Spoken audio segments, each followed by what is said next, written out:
Hello and welcome to another edition of the North Shore Drive podcast from the Pittsburgh Post-Gazette. I'm Chris Carter. He's Brian Batko. We're your Steelers beat writers here at the Pittsburgh Post-Gazette. And as always, you can find this show on your favorite podcasting apps and on YouTube. Like this video if you enjoy it. Subscribe to this channel to get all of your daily content from all of our sports writers here at the Pittsburgh Post-Gazette. This podcast is presented by FanDuel. We will give you all the odds, ends, and lines on the Steelers-Chargers matchup later in this show. But we also want to give a thanks to our sponsors at Edgar, Snyder, and Associates. Do they also do workers' compensation when you've been hurt on the job? Who decides when you're better? Who decides when your treatment's over? Who decides when your benefits are over? The answer might surprise you. It's the insurance company's doctors. How does that make you feel? If the answer's not great, you need to call Edgar, Snyder, and Associates today at 1-800-94-EDGAR because they'll always fight for the workers' compensation rights that you deserve. And remember, there's never a fee unless they get money for you. Brian, let's talk about this Steelers offensive here because they were the unit that a lot of people came into this year, including us. We talked a lot about this needed to be the unit that developed, that took a step forward and a significant step forward with Broderick Jones, Troy Fautanu, Zach Frazier, Mason McCormick, those guys in particular. What have you seen out of them as far as if they're better? And what do you think has been the progress? Has Pat Meyer gotten results out of this young group? Yeah, I mean, I think the most encouraging aspect has been the play of Troy Fautanu there at right tackle, because we really hadn't seen it going into the season. Even with Broderick Jones, we saw flashes mostly his rookie year. And then I think a lot of people wondered what the heck happened with the development there. Seems like he's regressed instead of progressing. But with Fautanu, he had that injury in the preseason. Then he gets back up to speed. They're ready to roll him out there. And coincidentally, it was going to be the Chargers game last season, week 3, that he was going to start at right tackle. And he goes down with a free knee injury midweek in practice and loses his whole rookie campaign because of that. He's back, and I think better than we've ever seen him. Because even in some of those Chris, last year and this year, you remember, like, he was kind of flailing. He looked like he just wasn't really taking to that flip from the left side at Washington to the right side in Pittsburgh all that well. And now Fautanu has been a rock for that line. I mean, he was dominant last week against Quiddy Pay, the Colts edge rusher. I mean, he's decent. Nobody's going to confuse him for Trey Hendrickson or TJ Watt or Myles Garrett, but Quiddy Pay was a first-round pick himself. And, I mean, at least if you go by PFF charting, 0 pressures allowed by Fautanu, let alone a sack or a quarterback hit. So I wrote about Fautanu in the Sunday PG. That's probably online now if you want to go check it out. But not just the consistent play that he's shown of late and, how encouraging that's been for him, given all the adversity he went through, but also that D-cleat pancake of DeForest Buckner that was making the rounds online this week. I mean, it just showed the nasty that he can bring to, and that's what the Steelers thought they were getting out of him a couple years ago. Yeah, I mean, Buckner also not going to be able to play this week. Neck injury. Yeah, I wonder if those two are related. Yeah, that was kind of crazy, but it's been encouraging to see Fautanu come into his own, and it's I think it's something the Steelers absolutely needed to see this year. They for all the excitement around Aaron Rodgers, around DK Metcalf and Jalen Ramsey and all these new additions. The thing that this team is trying to build right now is they're trying to build that offensive line so that not only can the run game get going, but when this team does eventually find the quarterback that it wants to try to make its next franchise quarterback, they need to have an offensive line that protects them, that gives them a run game. And right now, this group is trending upwards. And I know that if you look at the raw stats, you're probably sitting there saying, well, wait a second, they're still 30th in rushing yards per game, 30th in rushing yards per carry. They're not doing so hot there. But I think that the thing is that when you look at what the way the Steelers are trying to operate right now, and the hard numbers of things, I think you're seeing this team being more opportunistic. And I look to more like how this team operates when they have 3rd and short. They're the second best team at converting 3rd and short in the NFL right now. Some of that's from passing, but also some of that's from running the ball. And I see an offensive line that's getting sharper, and they still have a ways to go. Like Mason McCormick still needs to grow. Broderick Jones still has. I think that thing is about Broderick Jones. He has a very high ceiling, but now you're starting to see him work more towards getting that ceiling. And now that he's settled at left tackle, but Troy Fautanu certainly leads the way. Each week he's been getting my highest grades of his offensive line. I just think, Brian, when we look at how this group is trending, there is a potential for them to be an above average unit consistently by the end of the year. And I think Steelers fans might have forgotten what having that kind of a consistent unit does for a team, especially late in the year when you want to be able to run the football. Yeah, and I think that was sort of part of the trade deadline wide receiver discussion as well for me. Is that yeah? I mean, do you want as many good pass catchers and receivers as you can have? Sure. I mean, every offense wants that, but I don't think the Steelers, even on their best of days, envision themselves as the greatest show on turf, spreading it out 4 and 5 wide, throwing the ball all around, like, especially because, as you get into December and January football, like you're going to be throwing it a lot to DK Metcalf and, using his sort of ruggedness as that big physical receiver on the outside. You're going to be throwing it to the sure-handed Jonnu Smith and Pat Freiermuth. Granted, there have been a couple mishaps here and there this season, but by and large, those guys' bodies of work tell you that more often than not, they're going to come down with the ball. Darnell Washington is certainly built for that style of game, and you're probably going to be running the ball with Jaylen Warren more often than not when you get into those grimy games. Maybe even Kaleb Johnston will pop up late in the season when you need a jolt from him. So it's just, to me, it was a matter of you're going to bring in somebody and throw it to him, 3 or 4 times a game and hope that gives you a big pop. Maybe it would, but maybe Marquez Valdez-Scantling can do that as well. So, yeah, I mean, I just think if this offensive line keeps going the way they're going, Chris, it unlocks a lot for this offense and what Arthur Smith wants to do, being balanced, having Aaron Rodgers, making sure you can protect him. That's going to be huge. And I think whether this season ends, in the AFC divisional round or the wild card round again, even if there's no quantitative outcome that makes you feel particularly better about Steelers football, if you can look at the end of the season and say, this offensive line showed growth and maturation and like it can go from weakness to strength, I feel like that would be something you can hang your hat on going into 2026 with potentially a first-round rookie quarterback who would love to have that nest to drop him into, whether it's for this season or down the line, or next season or down the line. No, certainly. I think the other thing, too, that's been cool to see, even beyond just the individual growth, it's the collective growth. Like, one thing I've been really impressed with I see on tape is, last year, a stunt and a twist would screw this lineup. Like, they'd be like, wait, what do you mean? Where's he going? Oh, you get on that guy. Now it's effective communication. It's, hey, expect this, pass this off, especially Fautanu and McCormick. They just seem like they have like a secondhand nature for understanding when and where each of them are going to be each play and how to respond for that. And the same thing for McCormick and Frazier.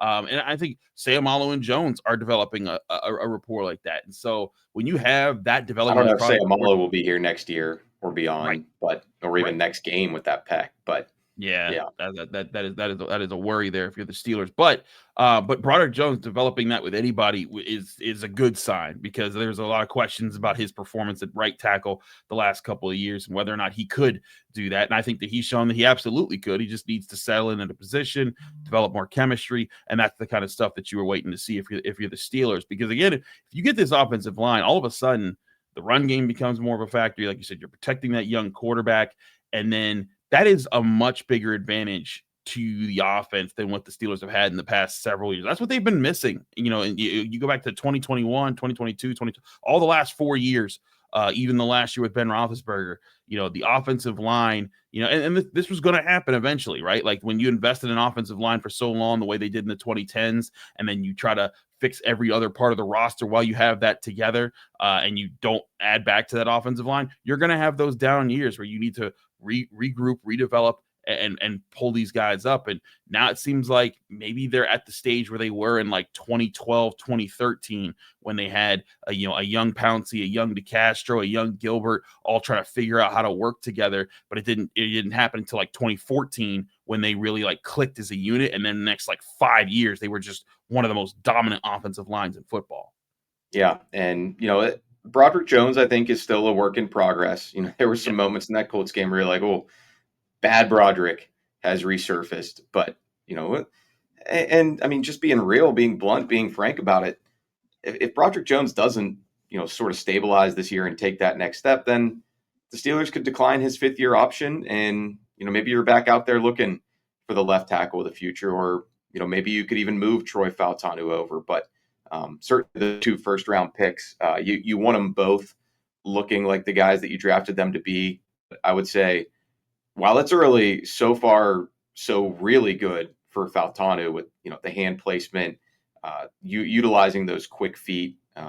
He's just been, for somebody who I think legitimately there were concerns about, hey, is he going to be able to play tackle at the NFL level? Does he have enough length? Is he going to be able to do that, or is he going to have to move inside to guard?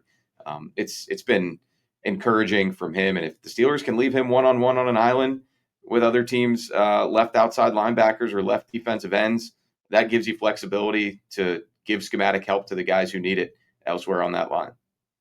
I agree. It's a big part of what this team needs. We'll see moving forward how they continue to play. They didn't have their best day on the ground against the Colts, but they certainly, I think, I did a good job of protecting Aaron Rodgers. But they go up against a Chargers defensive front that's pretty talented. I want to talk with Brian about this matchup and what are the key elements of this matchup coming up in what is an important game. All the games kind of seem important with the Steelers right now.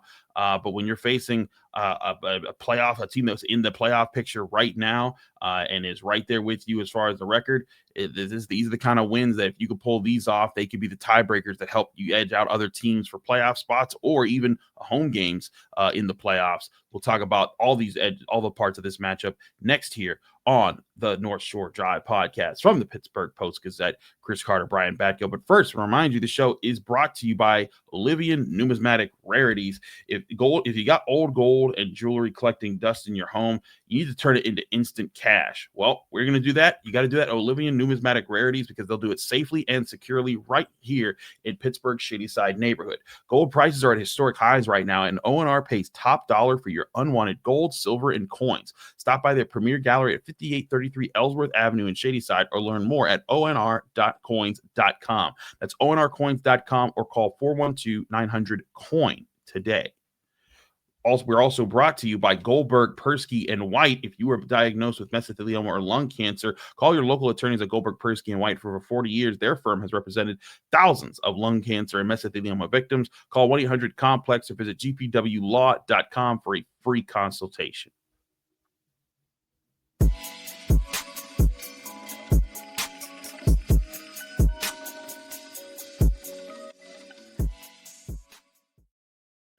We're back here on the North Shore Drive podcast of the Pittsburgh Post-Gazette. Chris Carter, Brian Batko. It's time to break down this Steelers-Chargers matchup. The Steelers coming to this game 5-3, the Chargers 6-3, but the Steelers holding on to the 4th seed in the AFC playoff race right now. The Chargers the 6th because the Steelers are in the lead of the AFC North. This is an important battle, like you said, for playoff stakes. But right now, if you go to FanDuel.com, you can see the odds, ends, and lines. And the Chargers right now set at being 2.5-point home favorites over the Steelers, according to FanDuel. The Steelers' money line currently sits at plus 128. The Chargers at minus 152 with the over-under set at 48.5 points. Just historically, these two teams, when they meet out in California, there's been some serious fireworks over the past 10 years or so whenever they meet out there, whether it's Devlin Hodges beating Phillip Rivers or it's Le'Veon Bell scoring at the very last second from after Mike Vick, a walk-off touch. Steelers' last game in San Diego before the Chargers moved to LA. Crazy to think about that. Mike Vick was a QB, right? Mike Vick with his what was like a 50-yard bomb to Marcus Wheaton got them back in that game. And then you also have the game where Ben Roethlisberger almost led a huge comeback, 27 fourth quarter points in a shootout with Justin Herbert, where Cam Hayward was a primetime game too. Yeah, I'm telling you, that game was crazy. That game was crazy, and so now you get to this game where the Chargers are slight favorites here. But I don't know, Brian. I feel like if the defense has really learned the lessons that we think it might have learned from the adjustments that they've made, from better defending the run, from taking away the primary read, this might be a great time to have to play the Chargers because with their injuries in the offensive line, they're missing Joe Alt and Rashawn Slater, their 2 superstar tackles. Yeah. We've heard that before when the Steelers have played backup offensive linemen and they did not be able to get the pass rush going. But if they can stuff the run, Houston Texans game Yeah. 2023, Kenny Pickett's second year, first full year as a starter. Texans Yeah. were depleted on the line. They had Yep. some guy starting for them named Austin Dickulus. I wonder where that guy Yeah. is now. Wait, he's on the Not sure. Chargers. Uh-oh. Oh, geez. There you Uh-oh. go. There you go. Well, Saying what they're doing at tackle. yeah, But but that's the thing. They also had Trevor Penning in a trade from the Saints. But the I look at this and I think that the main thing that's often gotten in the way is those other teams have been able to run the ball and get the quick pass off that hits at the through the heart of the defense. That's the thing that they limited last week. That's what the thing that they took away from the Colts for the most part, and that was the most efficient offense in the NFL. If it holds true in this game, I think that can be a major factor that gives them an advantage over the Chargers. But Brian, do you see that getting in the way here with Justin Herbert? Because we know he's a really good quarterback and he's got some good wide receivers. yeah, yeah, he does. I mean, Keenan Allen has been a Steelers killer over the years, Yes. albeit in a different scheme. But the funny thing is like, Keenan Allen's back with the Chargers this year, but at one time in the NFL, you could probably make the argument he was the best slot receiver, and the Steelers couldn't do anything with him. We all have visions, nightmares of Vince Williams trying to run with him, right, at Acrisure Stadium once on a time. It might have been 2017 or 18, but now I think the Chargers might still have the best slot receiver in the NFL, but it's not Keenan Allen. It might be Ladd McConkey, the second round pick, I think, out of Georgia. I mean, he's just so shifty, and that's obviously a trouble spot right now for the Steelers because you felt really good about Jalen Ramsey as your sort of superhero nickel that you brought him in to be this season, but now Jalen Ramsey is playing free safety, and Mike Tomlin, for whatever reason, has been incredibly transparent about that. Yeah. That's sort of odd to me. Coaches like to be coy, but he's just like, hey, we're putting him at safety exclusively.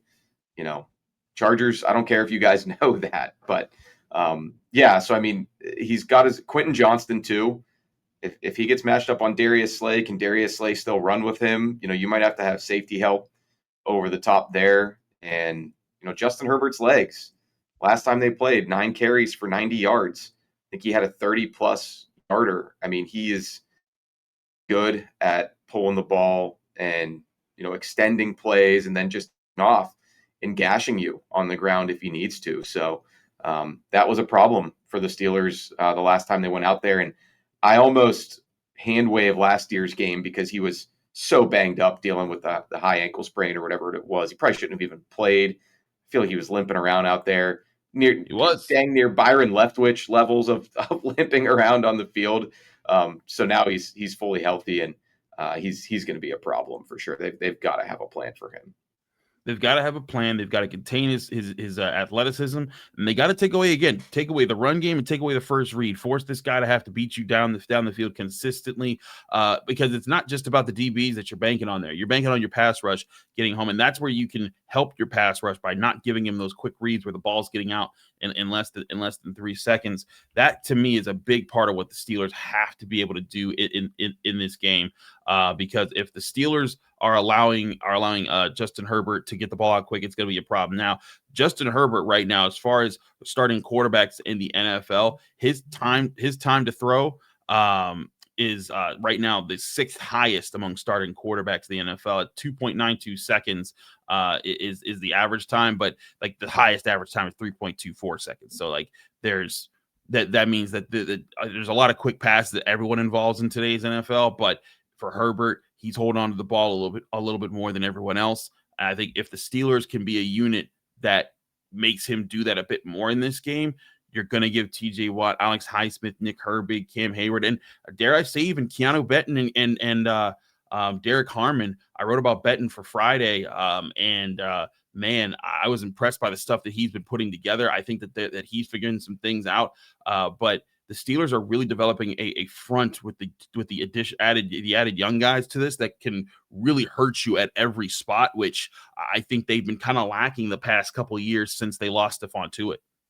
Yeah, and a lot of people were rightfully so were talking going into this game about the Chargers O-line injuries, and they did lose Slater before the now the years. A huge blow. Also a huge blow to the O-line nickname community because Joe Alt-Delete to me is probably the best nickname for any lineman in the history of football. But there's probably not enough being mentioned about Mekhi Becton likely going to come at right guard, who of course was on that Eagles O-line last year, and he is a monster of a man. So that might be the guy that Keanu Benton and Derek Harmon are trying to get off blocks of. So that won't be easy on the interior. We'll see if TJ Watt, Alex Highsmith, Nick Herbig can wreak havoc on the edge. But I'm going to bring this up too from that 2021 game when Herbert just shredded them.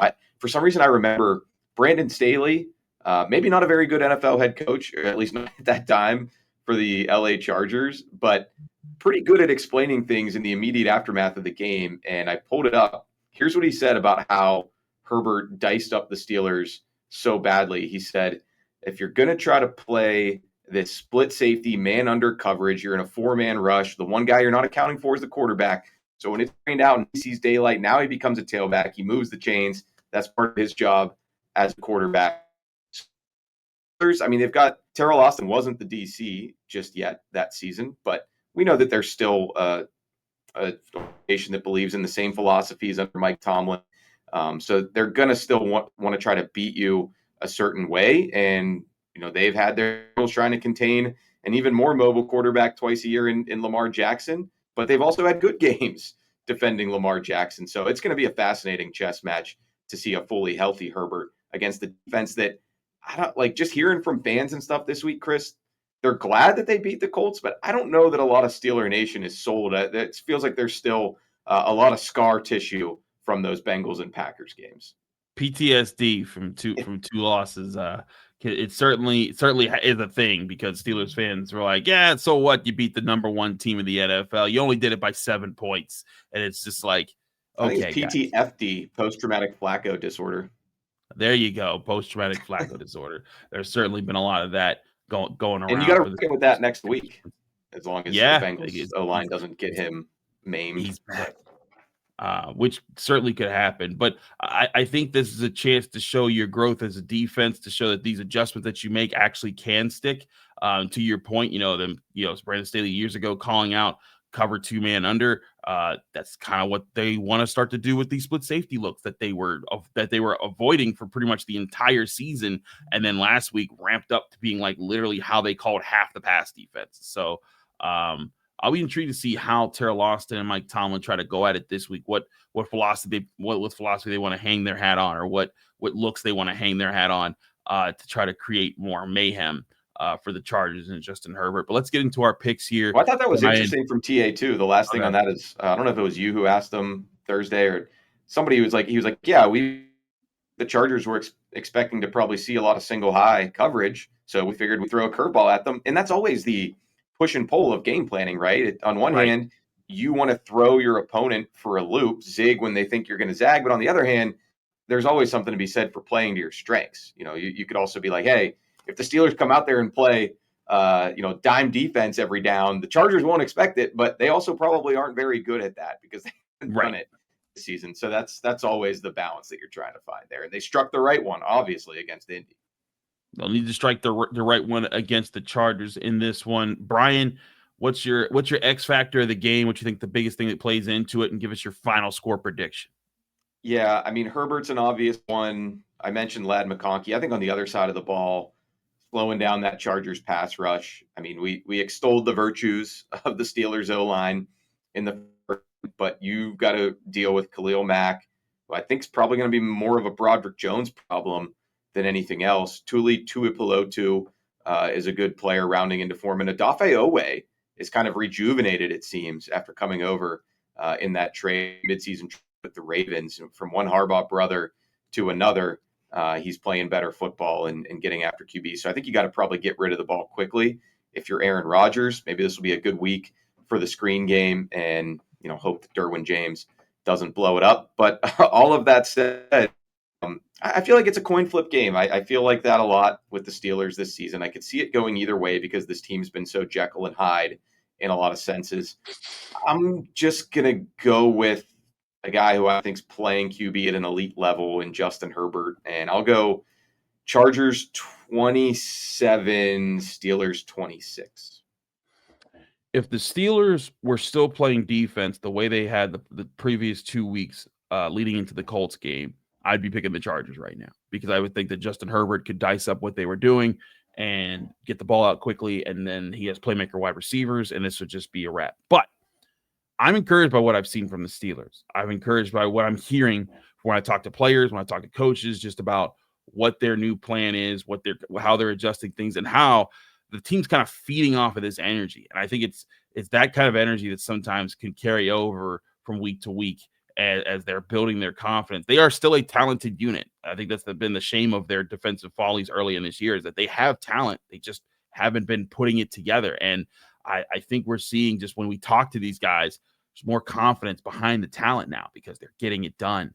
And at least they got it done for a week. They need to get it done this week again against what I think is a better talented quarterback, but not as potent of an offense in the Chargers as what they went up against last week. I think the biggest factor is going to be that making sure that this game is defined by the Steelers pass rush, because what it is, that's where the sacks come, that's where the turnovers come, and that's how they've beaten the current 2 top seeds in the AFC and the Colts and the Patriots. 5 turnovers at least in each game, getting after the quarterback.